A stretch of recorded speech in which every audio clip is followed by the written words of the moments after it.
Hey guys, Agent of Doubt here, world's worst social justice warrior, trademark. Um, yeah, and I think by what I was thinking to title this video, some people might be thinking, oh, this is probably an April Fool's joke that he's gonna pretend like he's quitting YouTube and then he'll come back the next day and say, no, he's not quitting YouTube. That's not what I'm trying to do, but if by however I titled the video, that's what you thought, then fair. That's not what I'm doing. I took about a month to reflect on things, and it's been a month since I posted a video. And I guess I just felt like not posting a video until I had something to say. And I hadn't had anything to add to any conversations, so I didn't post anything. I've got this bar that I try to meet as far as I need to like the video that I make, or else I'm not going to make it. So today I just wanted to talk about in a ramble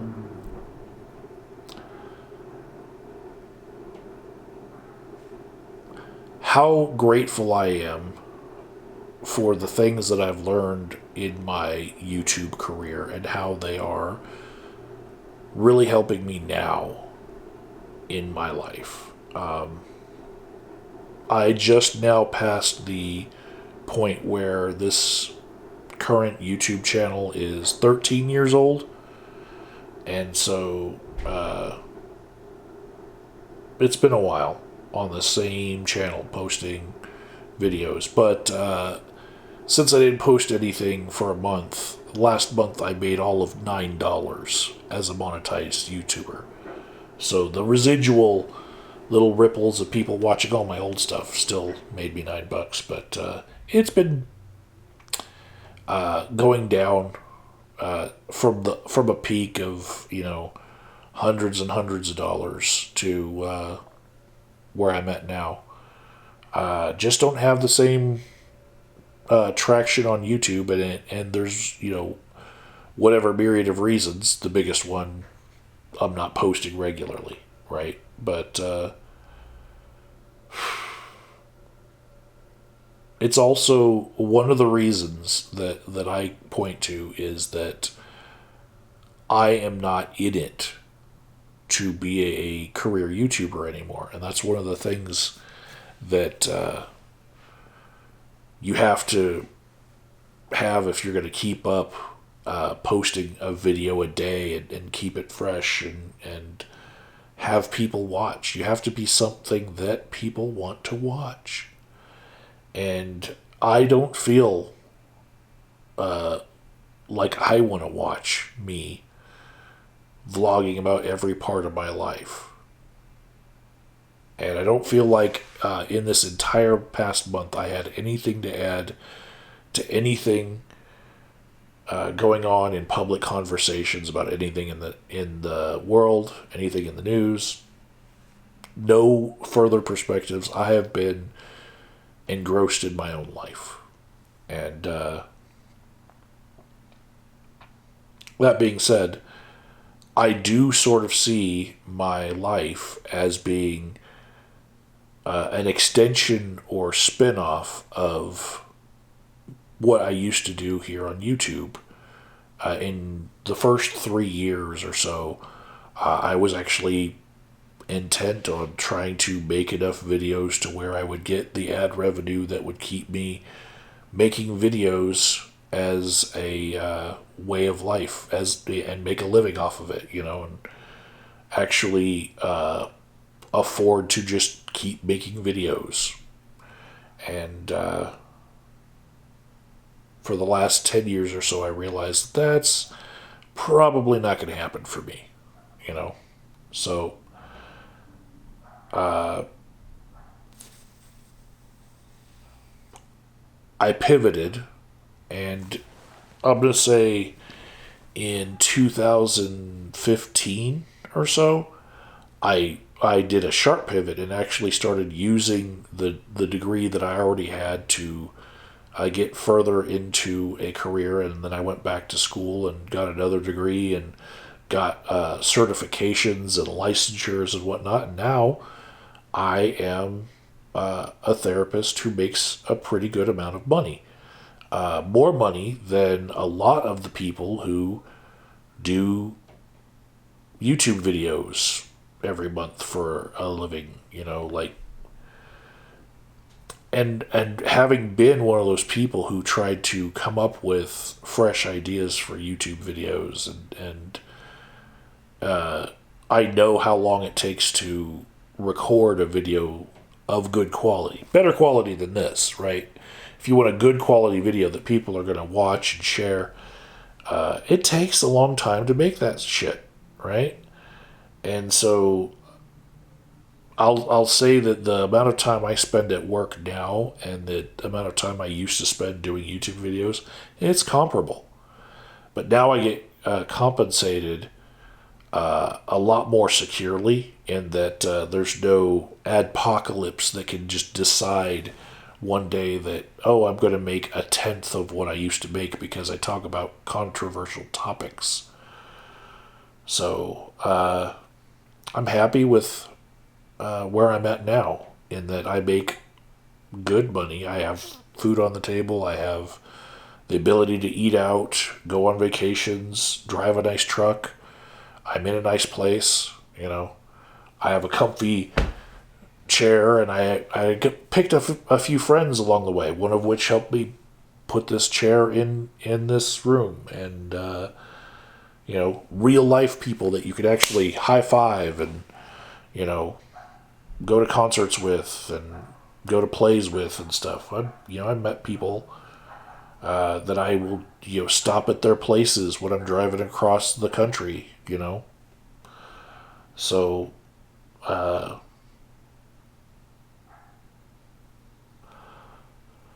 when I'm thinking about how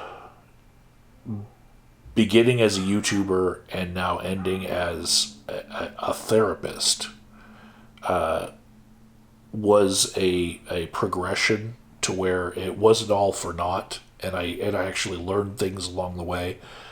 I'm grateful that I got public speaking experience by making YouTube videos and seeing myself in videos and seeing the kind of responses I would get, and just seeing my own personality. And when I'm at work now, I have to engender this atmosphere of trust in a room where people are allowed to speak their minds. And I feel like that's another thing that I learned from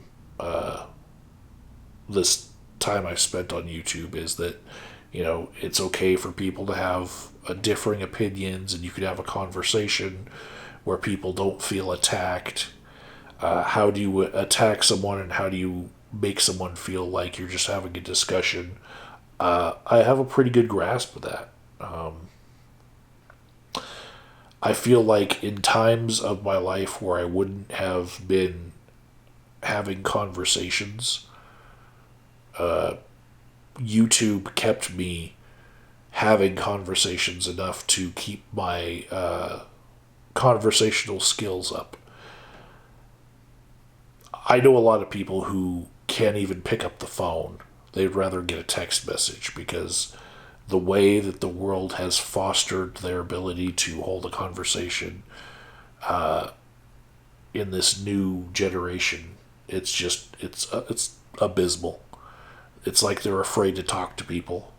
And I feel like my time on YouTube was especially good at getting me to interact with people, both just in regular video making, but behind the scenes on Skype and Google Hangouts and all sorts of other places, Discord and whatnot.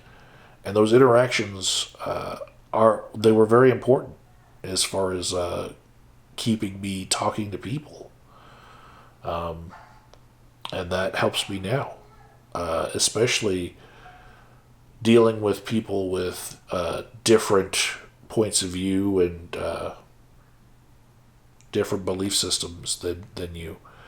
I feel like I am very good at what I do now, and I'm able to allow people to bring anything into my therapy office and talk about it and you know process things that other people might not be able to because they would be disgusted with who they're dealing with, and be it whatever crime that you might have ever been a victim of. I have a client now who has probably perpetrated that crime. A lot of my referrals are from the criminal justice system right now, and so I deal with a lot of people who've done a lot of things, and whatever it is that tickles your fancy as far as the pariahs of the world and who should not be treated as human beings in your mind.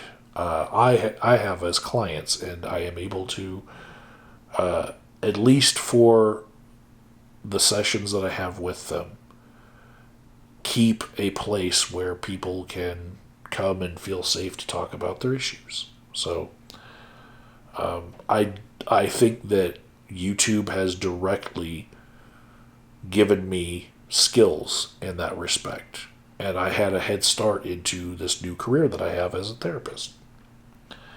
I also feel like because of the particular communities that I was a part of on YouTube, be it whichever battle line it was, atheists versus theists, or skeptics versus woo, or social justice warriors versus shitlords. I feel like there was, for me, a master class of critical thinking skills that was being put on. And now, when I am in my new career as a therapist, a lot of times I can see exactly what it is that people are missing as far as why aren't the things that they're trying working? Because I have a good foundation in critical thinking skills. And that gives me an advantage at my job, for sure.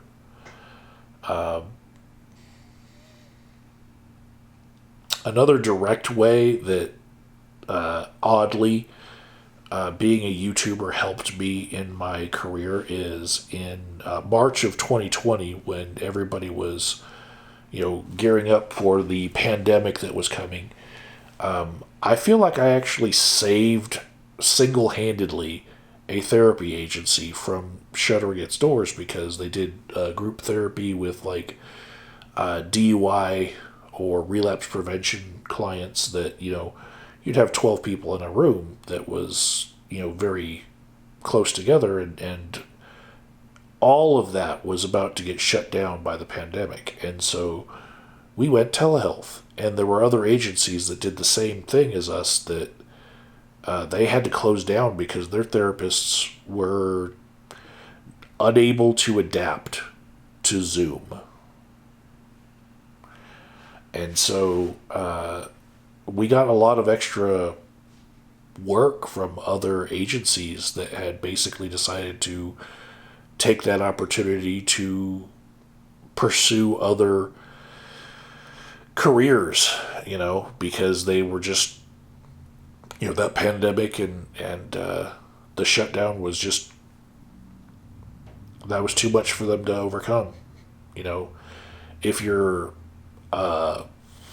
imagine the therapists who were like 60, 65 and really just set in their ways, and they're so close to retirement that why would they learn an entirely new way of reaching people when they could just, say, it's been a good life. Let's just call it quits. So a lot of people just got put out of business. But at my agency, I was the one who had the technical expertise to set up all the computers and knew exactly what we needed out of Zoom. Some of the webcams that they're still using on their computers were my hand-me-downs from home. So I feel like I was able to save a company from being another company that went extinct, that had to go out of business because of all of my experience with Hangouts, with vlogging, webcasts, all of that. Everyone going live here on YouTube, that helped me to be able to run groups. Asking people, are you muted? Do you have your headphones plugged in? Things like that. That's like second nature to me after being a YouTuber for 10 years before the pandemic, So I was able to run therapy groups successfully because I could run a group of people here on YouTube or other places and be able to, direct traffic in those places. So I feel like that gave me a hell of an advantage that I would not have had if I had not been a YouTuber before becoming a counselor or a therapist, And so that I can just tie directly to my YouTube experience.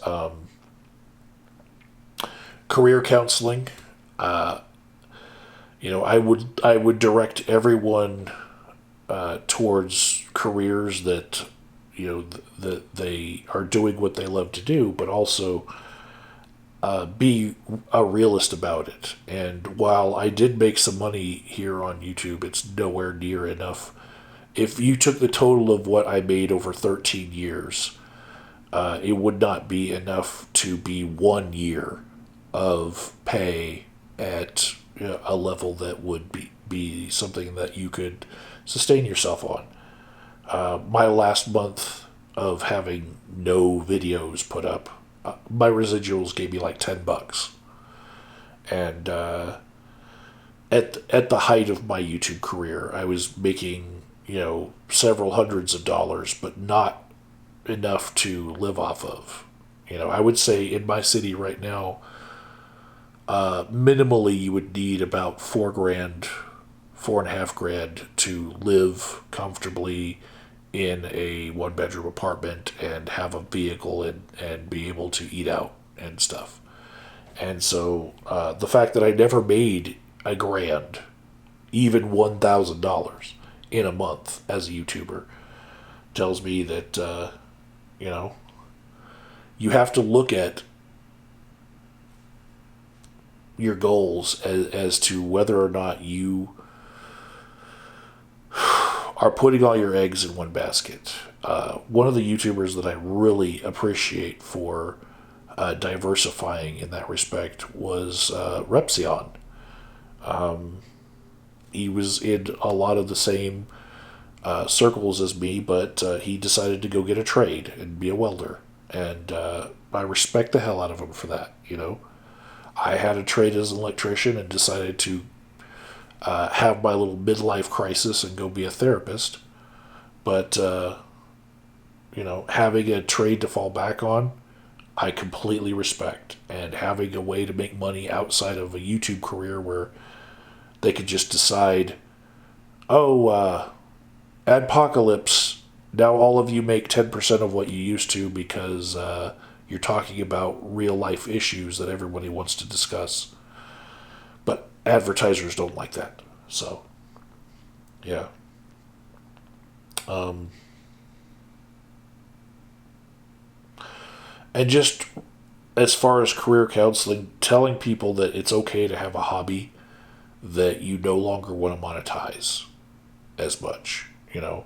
I don't do this YouTube stuff in order to make a living doing it anymore. People will look at any hobby that you have and say, I bet you could make money doing that. They'll say, oh, you're a skateboarder? You could get a sponsor and get on the X Games and make some prize money, and that could be your career.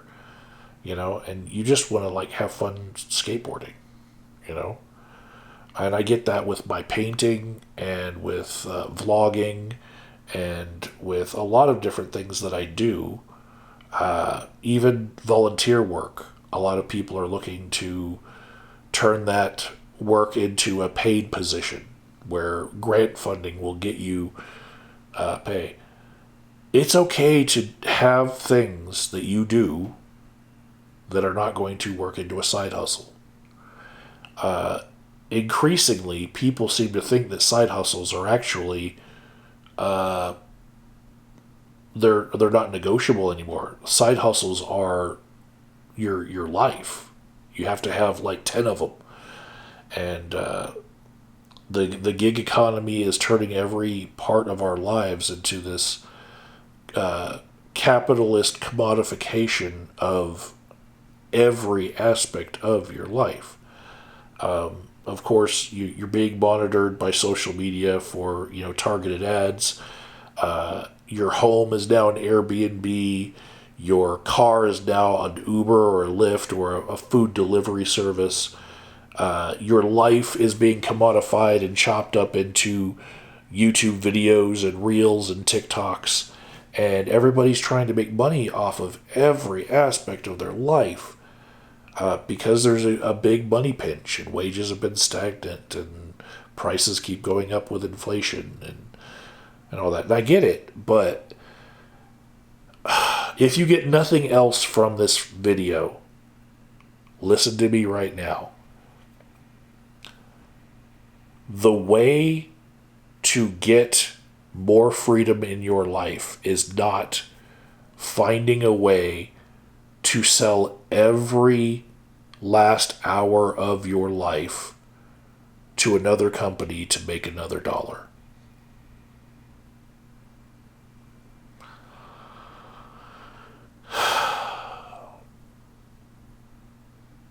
And I'm grateful that I can have that perspective now.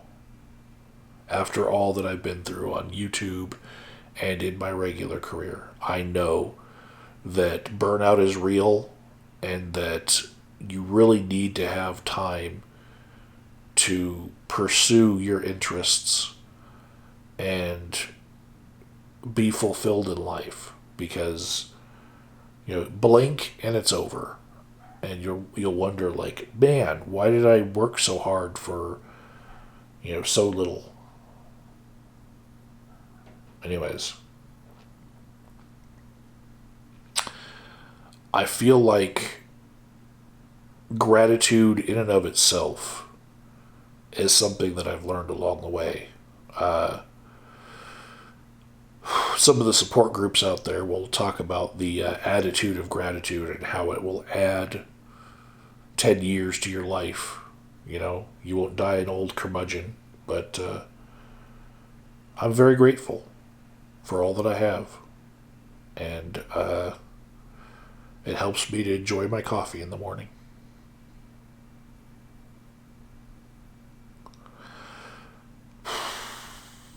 Everybody stay safe. Beware. There's probably some April Fool's jokes about to get you.